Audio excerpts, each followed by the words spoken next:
Bouleversés et tourmentés à Saké, des rudes combats ont opposé le FRDC, appuyé par le Wazalendo au M23 RDF qui tenait Mordicus à renverser Saké. Une foule immense a quitté Saké pour Goma. Et puis réunion au ministère de la Santé entre le docteur Roger Campbell et délégation de l'UNICEF et la direction générale de l'Office et de gestion des soins de santé. La finalisation du plan stratégique national de santé communautaire était l'objet de cette séance de travail.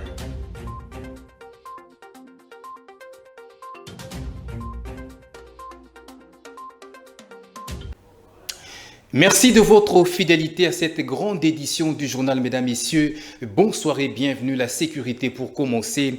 Intense combat ce jeudi 23 janvier entre les forces armées de la République démocratique du Congo, appuyées par les patriotes Wazalendo, la SADC, la MONUSCO et le FNB contre la coalition M23 RDF sur les lignes de front de Saké à Massissi. Les rebelles qui ont lancé l'attaque ont tenu Mordicus à avoir le contrôle de cette cité. Regardez.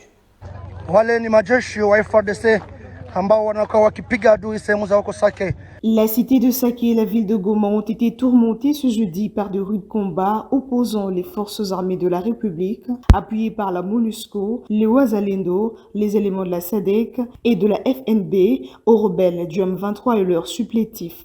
Selon certaines sources, la cité de Saké aurait été prise par le rebelle dans l'avant-midi. À 11h, la situation faisait état de la présence de rebelles M23 dans cette cité stratégique située à quelques kilomètres de la ville de Goma. Ces derniers s'approchaient de Mubambiro dans le but d'atteindre Goma. Une panique a saisi la ville, paralysant les activités administratives, scolaires, économiques et autres. De chars de combat ou autres renforcements en artillerie lourde étaient visibles dans la ville. Vers 14h, heure de Kinshasa, d'autres sources rapportaient que l'ennemi serait délogé de la cité de Saké. Selon les mêmes sources, quelques rebelles ont été capturés, parmi lesquels se trouvaient les éléments de l'armée rwandaise, ougandaise et kenyane. Aucune communication officielle n'a été rendue publique, sauf la présence du gouverneur militaire au front pour encourager les forces armées qui ont démontré leur engagement en tout optimisme. Notez du moins qu'une foule immense s'est déplacée vers Goma dans des conditions inhumaines. Et la ville de Goma ne fait que recevoir des déplacés des guerres sans aucun renforcement des conditions humanitaires.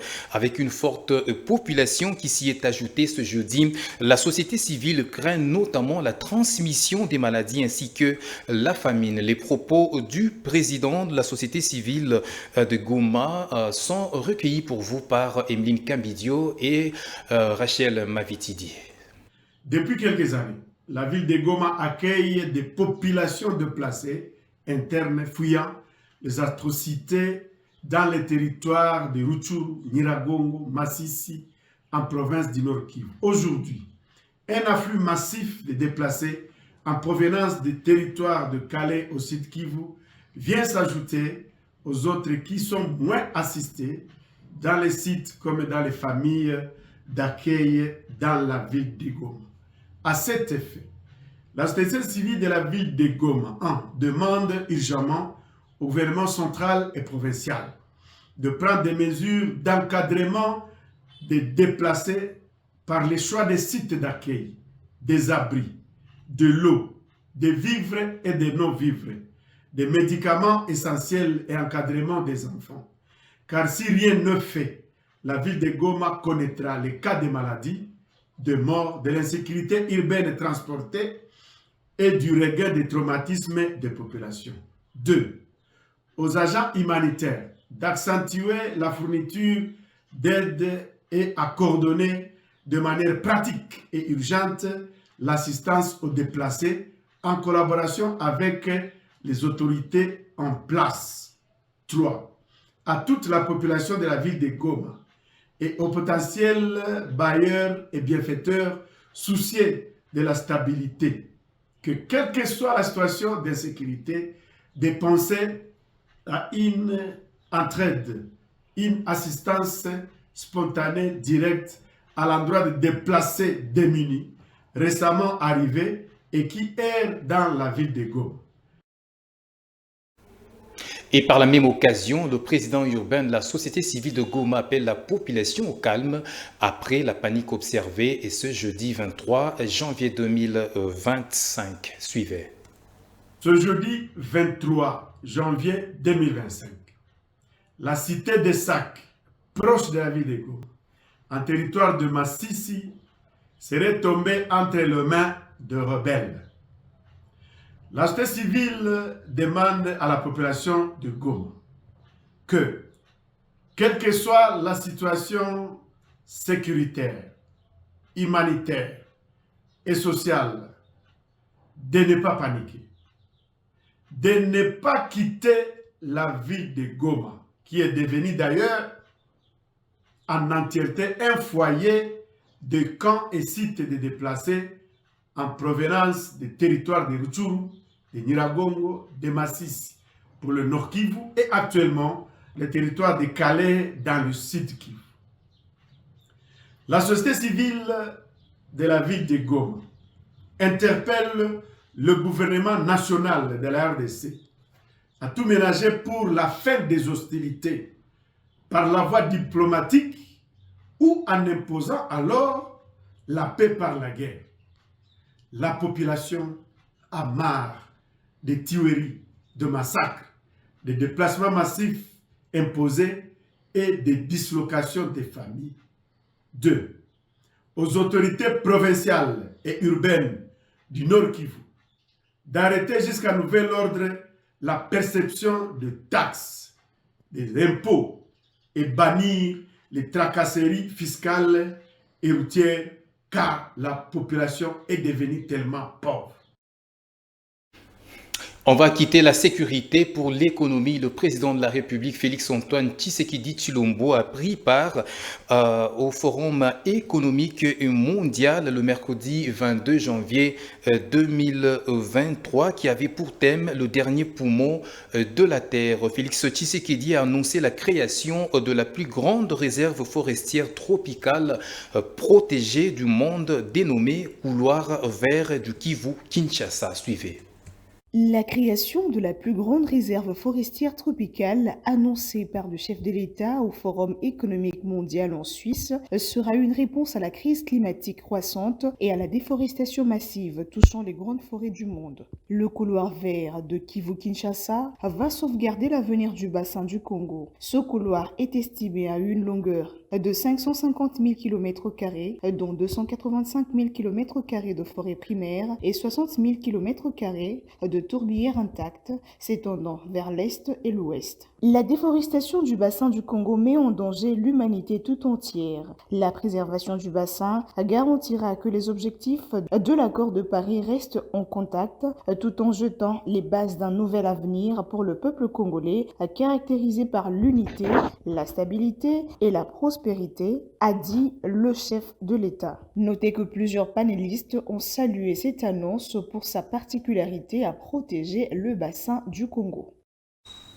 Ouvrons la page consacrée à la justice. 5 à 20 ans de prison ferme pour les uns, la peine de mort pour les autres. C'est la sentence prononcée par le tribunal militaire de garnison de Kinshasa, Ndjili, à l'encontre de 65 prévenus bandits urbains communément appelés Kulunam. Ces malfaiteurs ont été reconnus coupables de l'infraction de terrorisme mise à leur charge par le ministère public. Suivez.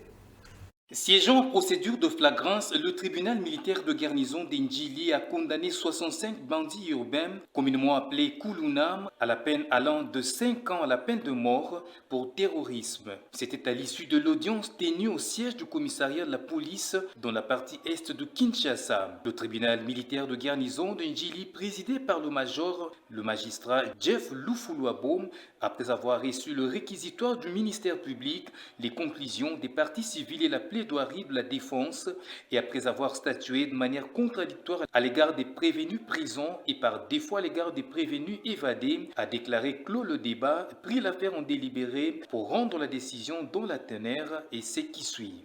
Kasai Mukendi, Nimi Malanda, à 20 ans de servitude pénale principale, condamne par défaut Ndwamayele, Masala, Mbombo Feli, Chiwila Ali, Angangi Ambuku, Makuku Mawika, Kimwanga Radi, Mundai Mulonga, Luzoro Pita, Kiala Mendes et Bumba.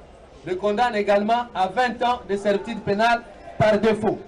Tous les prévenus, à l'exception de ceux condamnés à la peine de mort et à la servitude pénale à perpétuité, les autres au paiement des dommages de frais d'instance d'ordre de 200 000 francs congolais payables dans un délai de 8 jours. À défaut de paiement dans ces délais, subiront 6 mois de contraintes par corps. Le ministre d'État en charge de la justice a quant à lui déclaré qu'il ne ménagera aucun effort pour mettre fin à cette délinquance et les auteurs de ces actes ignobles ne resteront pas impunis, a déclaré Constant Moutamba. Cérémonie d'échange des vœux pour 2025 à la haute cour militaire. C'est le premier président de cette haute juridiction militaire de la RDC qui l'a présidé, le lieutenant général, le magistrat Joseph Mutombo Katalai Tiende a appelé les magistrats sous sa juridiction à être à la hauteur de leurs tâches tout en améliorant systématiquement leur rendement au cours de cette année 2025. Reportage. Le premier président de la haute cour militaire a appelé les magistrats à améliorer leur rendement au cours de l'année 2025 en prononçant dans les délais respectueux de la loi les décisions dans les dossiers leur confiés. Cette exhortation du lieutenant général magistrat Joseph Mutombo Katalai Tiende a été faite à l'occasion de la cérémonie d'échange des vœux qu'il a personnellement présidée dans la grande salle des réunions des 7 hautes juridictions militaires de la RDC. Il a adressé ses remerciements à tous les magistrats, auxiliaires et les partenaires de la justice, car c'est ensemble qu'ils ont évolué avec vigueur pour remplir leur mission de dire le droit en général et gérer le personnel à leur disposition en particulier. Nous pensons que jusqu'à ce jour, la nation est contente du travail qui est réalisé au niveau de la haute cour militaire et au niveau de nos juridictions inférieures. Ce constat, on sait le matérialiser à travers tout ce qui s'est dit non seulement dans les réseaux sociaux, mais aussi lorsque nous sommes en conversation avec certaines autorités du pays. Et je pense que nous devons continuer dans la même lancée,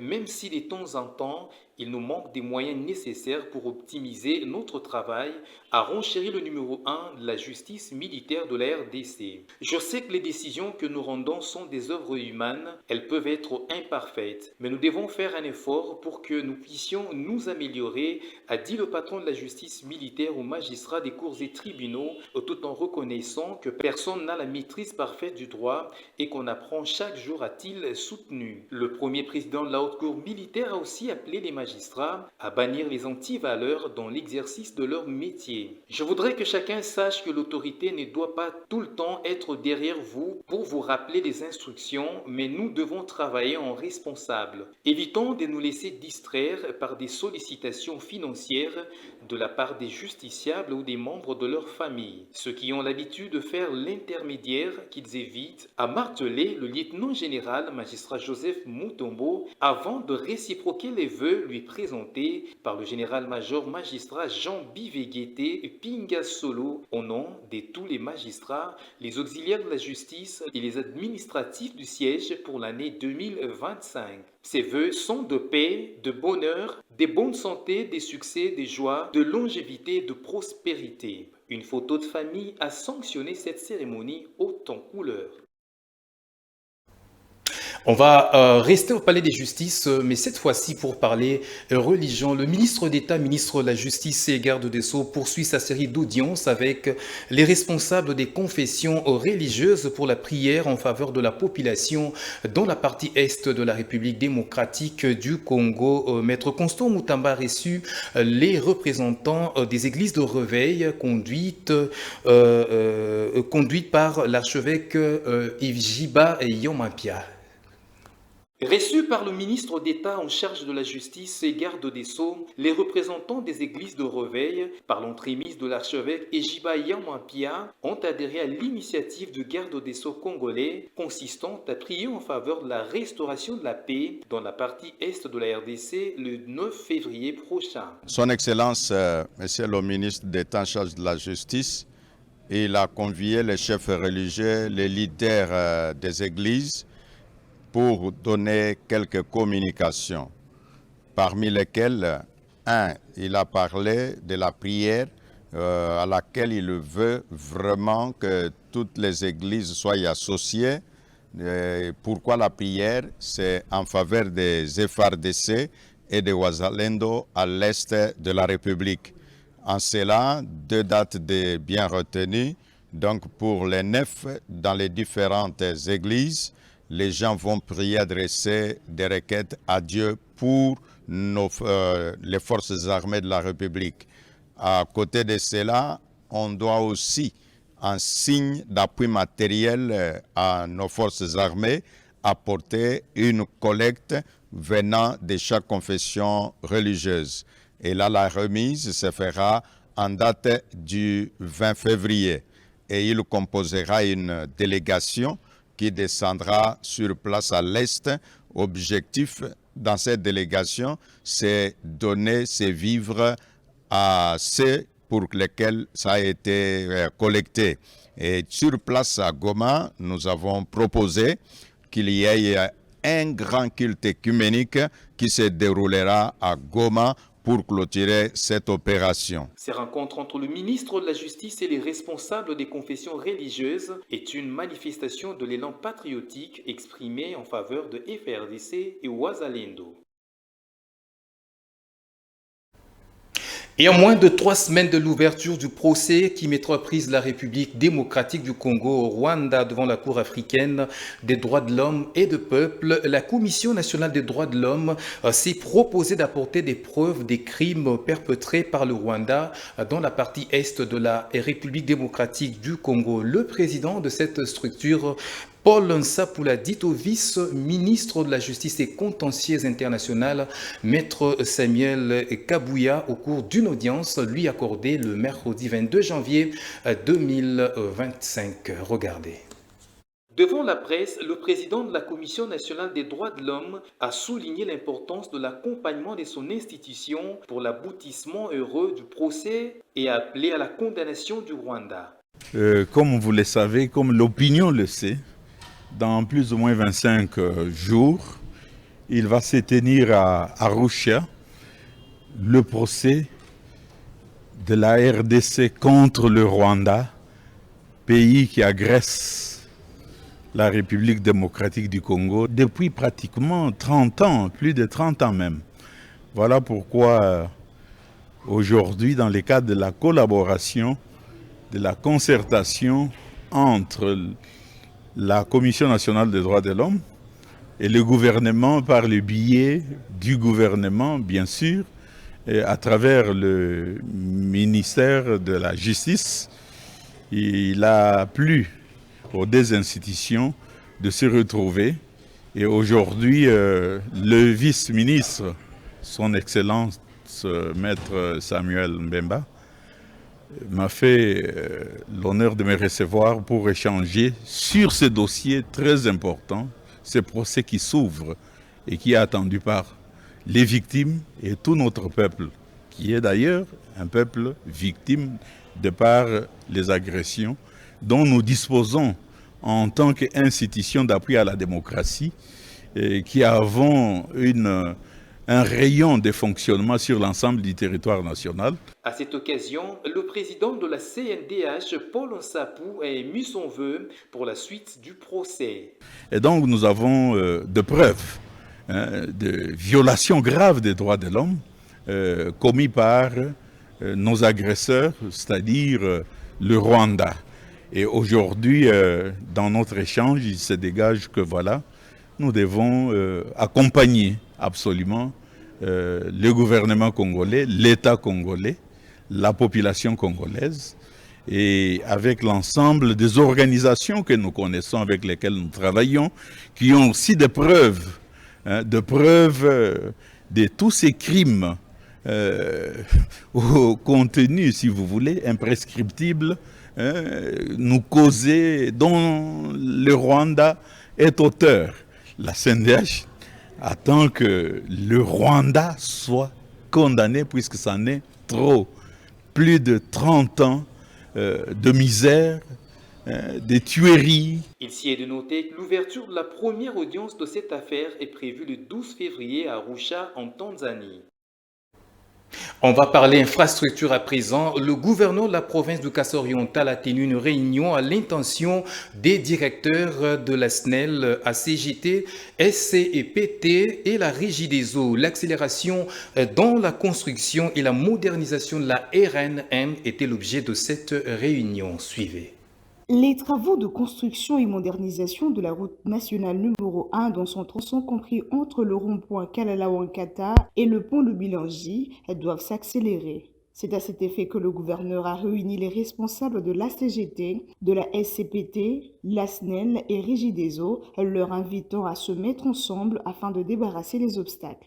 L'Excellence nous a demandé que nous puissions établir un cadre de concertation, un cadre de collaboration, de manière à ce que tous les services ensemble, nous puissions nous tenir la main dans la main pour pouvoir booster les travaux sur cette artère principale qui va redorer l'image de la ville de Mbujimayi.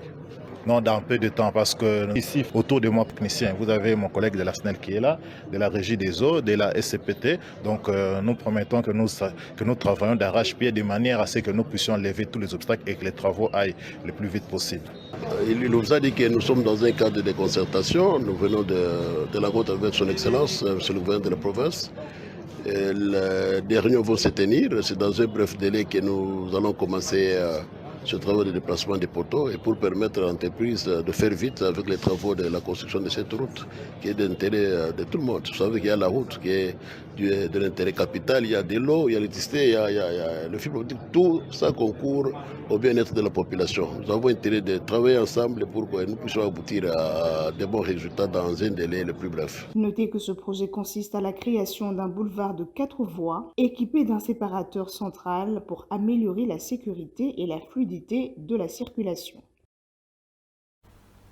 Et en santé, la finalisation du plan stratégique national des santé communautaire 2025-2030 a fait l'objet d'une séance de travail entre le ministre de la Santé, la délégation de l'UNICEF et de la Direction générale de l'Office et de la gestion de soins de santé. C'était le mercredi 22 janvier au ministère de la Santé. Suivez. La finalisation du plan stratégique national de santé communautaire a fait l'objet d'un échange entre le ministre de la Santé, l'UNICEF et la Direction générale de l'offre et de la gestion des soins de santé. Il est important de savoir que l'initiative de renforcer la participation communautaire en adoptant une approche multisectorielle a été prise stratégiquement par la RDC depuis 2016. Pour répondre aux défis sanitaires de nos populations, le ministère de la Santé ainsi que ses partenaires techniques et financiers et aussi les organisations de la société civile ont mis en place la stratégie de développement de la participation communautaire. Une dynamique qui s'est traduite par la mise en œuvre du plan stratégique national de santé communautaire 2019-2022. Et donc aujourd'hui, il est temps de finaliser avec ce projet. Ce plan incarne la volonté d'offrir un cadre unique de référence pour toutes les interventions à base communautaire, tout en servant d'outil de plaidoyer pour mobiliser davantage de ressources en faveur des communautés de la RDC.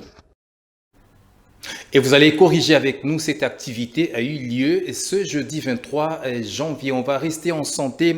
La lutte contre l'Mpox a connu une avancée significative dans le taux de létalité à la 3e semaine de l'année 2025. Suivez.